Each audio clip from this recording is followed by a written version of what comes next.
North ইষ্টৰ ভিতৰত আপোনালোকৰ প্ৰতিষ্ঠানখনে প্ৰতি বছৰে যি দুৰ্যোগ ব্যৱস্থাপনাৰ ক্ষেত্ৰত যি পদক্ষেপ গ্ৰহণ কৰি আহিছে কেইবছৰত ভৰি দিছে আৰু প্ৰতিষ্ঠানখনৰ পৰা কেনেধৰণে উপকৃত হৈছে? হয়, আমাৰ নৰ্থ ইষ্টাৰ্ণ ফায়াৰ ছাৰ্ভিচ একাডেমীখনৰ পৰা প্ৰায় আজিৰ ডেটলৈকে আপোনাৰ 90% ইয়াৰ পাছিং আউট ছাত্ৰ ছাত্ৰীয়ে চাকৰি পাবলৈ সক্ষম হৈছে, সংস্থাপন পাইছে আপোনাৰ। আৰু লগতে আমি যিকোনো আমাৰ দেশত যদি ইমাৰ্জেঞ্চি চিটুৱেশ্যন আহে তো আমি তাৰ কাৰণে যেনেকৈ আপোনাৰ লাষ্ট যেনেকৈ ৱাৰ হৈছিল আমাৰ পাকিস্তানৰ লগত, তো মই আশা ৰাখিছোঁ আমাৰ যিবিলাক ট্ৰেইনিজ বুলি আমাৰ কয়, আমাৰ কেডাৰ আমি 500 যোৱা বছৰৰ পৰা 500 কেডাৰ্ছ আমি ট্ৰেইনিং দি আছোঁ। তো যিকোনো ইমাৰ্জেঞ্চি চিটুৱেশ্যনত আমাৰ দেশৰ কাৰণে যদি সেৱা আগবঢ়াব লাগে, তো মই ভাবোঁ আমাৰ আমাৰ এই কেডাৰখিনিয়ে যথেষ্ট এইখিনিত আগবঢ়াব পাৰিব বুলি আশা ৰাখিছোঁ। আৰু আপোনাৰ যিটো আজিৰ ডেটত আপুনি জানেই যে ফায়াৰ ছেফটিৰ যিটো আপোনাৰ ডিমাণ্ড, কাৰণ ডিমাণ্ড ইজ ডেট, কাৰণ আজি সঁচাকৈ মানুহ ঘটনা হোৱা পাছতে উপলব্ধি হয়, কিন্তু ঘটনা নহওক। Actually we are trying to set a fire free community, we are trying to create a safer community by providing fire and safety training programme.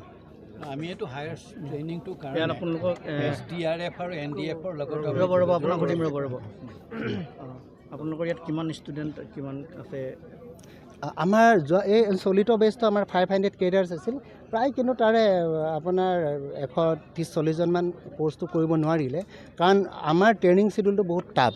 যিটোৱে বহুতে ভাবে যে ফায়াৰ ছেফটি জাষ্ট আমি এডমিশ্যন ল'লে বা থিয়ৰী কৰিলে আমি এই চাকৰি কৰিব পাৰিম বুলি ভাবে, কিন্তু সেইখিনি টোটেলি ৰং। কাৰণ ফায়াৰ ছেফটি আপোনাৰ চাকৰি কৰিবলৈ হ'লে কেডাৰজন ফিজিকেলি আৰু মেণ্টেলি ফিট হ'ব লাগিব। যেনেকৈ আপোনাৰ হোচ পাইপ দাঙিব পাৰিব লাগিব বা নজেলছ আপোনাৰ ধৰিব, যিটো আমাৰ পানী প্ৰেছাৰ। চ' আমাৰ যিটো ফায়াৰ ছেফটি প্ৰফেশ্যনত আপোনাৰ ফিজিকেল ট্ৰেইনিং ডেইলি ৰাতিপুৱা 4টা বজাৰ পৰা আমাৰ ট্ৰেইনিং আৰম্ভ হয়, PT প্ৰেড। আকৌ আপোনাৰ 9টা, 9:30, 10টা বজাৰ পৰা আকৌ থিয়ৰী প্ৰেক্টিকেল সমান্তৰালে। এক গ্ৰুপ আপোনাৰ প্ৰেক্টিকেল, এটা গ্ৰুপ হ'লে আপোনাৰ থিয়ৰী।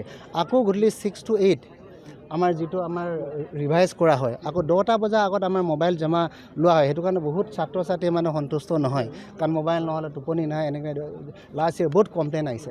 মই আশা ৰাখিছোঁ এবাৰ যদি আপোনাৰ কোনোবাই যদি ফায়াৰ ছেফটিত অকল ইয়াতে আমাৰ একাডেমিতে বুলি নহয়, বা ফায়াৰ ছেফটি প্ৰফেশ্যনত বা পুলিচত আৰ্মিত যাবলগীয়া মানুহ, দেশৰ কাৰণে ছাৰ্ভিচ আগবঢ়াবলগীয়া মানুহ একমন কৰি পেলাই একমত হৈ আহিব লাগে, এটা লক্ষ্য উদ্দেশ্য লৈ আহিব লাগে, আৰু নিজকে এজন মানে ফিজিকেলি আৰু মেণ্টেলি এজন ষ্ট্ৰং পাৰ্চন হিচাপে আপোনাৰ গঢ়ি তুলিব পাৰিব লাগিব। বিভিন্ন স্থানত এনেকৈ ধৰণে বিনামূলীয়া সেৱা আগবঢ়াই আহিছে।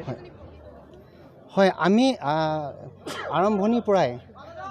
আৰম্ভণিৰ পৰাই আপোনাৰ প্ৰত্যেক বছৰে যেনেকৈ আমি যোৱা বছৰ তাৰ আগবছৰ যেনেকৈ আমি 10জন, আকৌ আপোনাৰ 10জন, তেনেকৈ আমি কেতিয়াবা আমি আগৰ বছৰ 5জন, যিবিলাক আপোনাৰ BPL লাইন মানে আপোনাৰ দৰিদ্ৰ সীমা ৰেখাৰ তলৰ ছাত্ৰ ছাত্ৰীক আমাৰ ফালে এই বছৰ আমি পদক্ষেপ লৈছোঁ যে 5জন ছাত্ৰ ছাত্ৰীক আমি বিনামূলীয়াকৈ পঢ়াই ক'ৰবাত সংস্থাপন এটা দিয়াৰ ব্যৱস্থা কৰিম বুলি। মই প্ৰথম মোৰ আৰম্ভ হ'ল কৰ্মজীৱন ইণ্ডিয়ান এয়াৰফ'ৰ্চত এজন পুলিচমেন হিচাপে। তাৰপিছত মই এই ট্ৰেডটো এৰি মই ফায়াৰ ছাৰ্ভিচ কলেজত পঢ়িছিলোঁ। সেই কলেজত তেতিয়া যাওঁতে অল ইণ্ডিয়া ছিলেকশ্যনত গৈ পেলাই তাত ছিটটো লৈ পঢ়িছিলোঁ। তাৰ পৰা আহি ডিগবৈ ৰিফাইনেৰীত মই 39 বছৰতকৈ ওপৰ বেছি কৰিলোঁ। তাৰপিছত কৰি আহি এইটো অৰুণাচলৰ GN Pro এটা ইণ্ডো ফ্ৰান্স কোম্পানী, তাতো কৰিলোঁ, হেড অফ দি ডিপাৰ্টমেণ্ট হয়। আৰু আজি এটা 6 বছৰ হ'ল ইয়াত আহি সোমাইছিলোঁ মাত্ৰ কিনো বস্তু চাবলৈ। ডাইৰেক্টৰ চাহাবৰ উদগনি আৰু তেখেতৰ ইণ্টাৰেষ্টটো দেখি মোৰ মনটো নিজে খুব আগবাঢ়িলে। তেতিয়া মই অৰুণাচলৰ ডিছকণ্টিনিউ কৰি ইয়াতে আৰু এতিয়া 6 বছৰ সোমাই আছোঁ। আৰু মই যিখিনি ৰাইজৰ সহযোগটো আৰু আমাৰ ল'ৰা ছোৱালীৰ ইণ্টাৰেষ্টটো পাইছোঁ, মোৰ বেছি ভাল লাগিছে কাৰণে তেতিয়া এনেকুৱা এটা কৰি আছোঁ। আশা কৰি আছোঁ যে আমি কিবা এটা আৰু পাম বুলি। এতিয়া আমাৰ এই পাঠ্যক্ৰমটোৰ লগত অনেক যুদ্ধ সদৃশৰ কথা ক'লে, সেই যুদ্ধ সদৃশৰ কথা কাৰণে আমাৰ পাঠ্যক্ৰমত ডিজাষ্টাৰ মেনেজমেণ্ট, ভয়াৱহতা পৰিস্থিতিৰ সন্মুখীন হোৱা আমি পাঠ্যক্ৰমটোত লগাই দিছোঁ। তাৰ লগে লগে আমি SDRF আৰু NDFৰ লগতো আমি যোগাযোগ তেওঁলোকে একেবাৰে আচল ইমাৰ্জেঞ্চিত তেওঁলোক আগত থাকে। আমাৰ গুৱাহাটীতে বহুত চেণ্টাৰ হৈ গ'ল SDRF আৰু NDFৰ লগত আমাৰ এটা যোগাযোগ চলি আছে। তেতিয়া তেওঁলোকে যেতিয়া আমাক মাতিব আৰু আমাৰ কেণ্ডিডেটবিলাক যোৱাৰ কাৰণে অলপ চেষ্টা চলাম, তেতিয়া আমি আশা কৰিছোঁ আৰু কিবা এটা হ'ব। তাৰ লগে লগে কিন্তু আপোনালোক সকলোকে ৰাইজৰ সহযোগটো আৰু আপোনালোকক সহযোগটো দিবৰ কাৰণে আমি আপোনালোকক ৰিকুৱেষ্ট কৰিলোঁ আৰু আশা কৰোঁ যে আজিয়ে নহয় আৰু বোলে আজি গ'লোঁ আৰু যা গৰু মৰিল পুকু সৰিল এনেকৈ নহয়, মাজে মাজে আমি যেতিয়া মাতিম আহি থাকিব লাগিব আৰু সেইটো। ইয়াত কেনেধৰণে কেনেকুৱা পাইছে?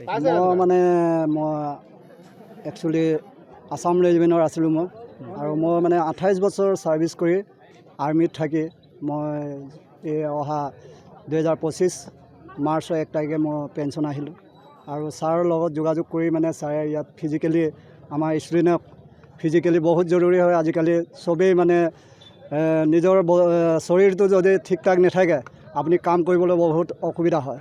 গতিকে ইয়াত ফায়াৰ ছেফটিৰ লগত আৰু নিজৰ ফিজিকেল যদি ভালকৈ থাকিব পাৰে তেতিয়াহে আনক সহায় কৰিব পাৰিব। গতিকে আমি ইয়াত যিদিনাৰ পৰা মই আহিছোঁ ফিজিকেলি ট্ৰেইনিং, ৰাতিপুৱা PT আৰু ড্ৰিল, এইবিলাক চব ড্ৰিল লাগু হয়। মানে এতিয়া ফায়াৰ ফাইটিঙৰ আমাৰ স্কাউট ড্ৰিল হয়, কি কয় হাউচ ড্ৰিল হয়, আৰু কি কয় ৰেস্কিউ টিমৰ এই চব ড্ৰিল লাগু হয়। গতিকে মোক ছাৰে ইয়াত যোগাযোগ কৰি মই মানে ষ্টুডেণ্টক লগ পাই বহুত ভাল পাইছোঁ। আৰু আপোনালোকৰ ওচৰতো এইটোকে প্ৰাৰ্থনা কৰিছোঁ কি অহাকেইটা আগন্তুক মানে যিটো ল'ৰা ছোৱালী আহিব এই পদ্ধতিটো মানে ভাল হৈ গৈ দেশৰ কাৰণে আমি আমাৰ ফায়াৰ ফাইটিং এই ছেফটিৰ যিটো ষ্টুডেণ্ট য'তেই হওক আমি কিবা এটা ৰাইজক সহায় কৰিব পৰাকৈ এনেকৈ ট্ৰেইনিংটো দি আছোঁ।